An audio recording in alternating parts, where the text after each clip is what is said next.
j'ai cherché l'Éternel, et il m'a répondu, il m'a délivré de toutes mes frayeurs.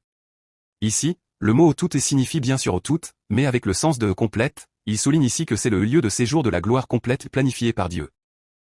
Aussi, ici le mot frayeur signifie bien sûr peur, mais avec le sens de lieu de séjour, lieu où l'on loge, il est utilisé ici comme un pluriel majestueux, un pluriel de gloire, dans le sens de lieu de séjour glorieux, lieu glorieux où l'on loge. Alors, que signifie lieu de séjour?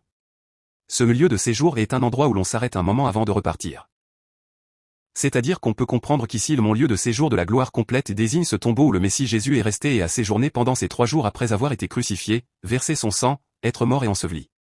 Alors, pourquoi ce tombeau peut-il devenir mon lieu de séjour de la gloire complète? Ce tombeau est pour notre vie humaine le lieu le plus misérable et le plus embarrassant de corruption et de destruction, et on peut dire que c'est l'endroit où la mort règne en maître. Bien sûr, il va sans dire que c'était aussi pour Jésus le point final de l'abaissement de soi le plus honteux, où il est descendu au lieu le plus bas. Cependant, en même temps, ce tombeau était pour Jésus comme une salle d'attente de la victoire juste avant de briser le pouvoir de la mort. Non, Jésus a brisé les verrous de la mort de l'intérieur en séjournant directement dans ce tombeau même, que l'on peut appeler le quartier général de la mort. Désormais, sous cet aspect, ce tombeau n'est plus un lieu où la mort règne en maître, mais au contraire il a été renversé en un lieu saint, un lieu où le Fils de Dieu a séjourné un moment pour engloutir le pouvoir de la mort et revêtir la gloire éternelle, non, un lieu sacré où la gloire de Dieu est présente pour que Dieu ressuscite son Fils.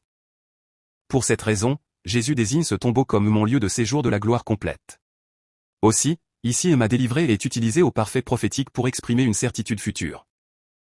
C'est-à-dire qu'à l'avenir, lorsque le Messie Jésus revêtira un corps de chair, viendra sur cette terre et sera crucifié, versera son sang et mourra, le Messie Jésus demandera à Dieu de le ressusciter dans ce tombeau, et Dieu répondra à cette prière en faisant ressusciter le Messie Jésus de ce lieu de séjour de la gloire complète.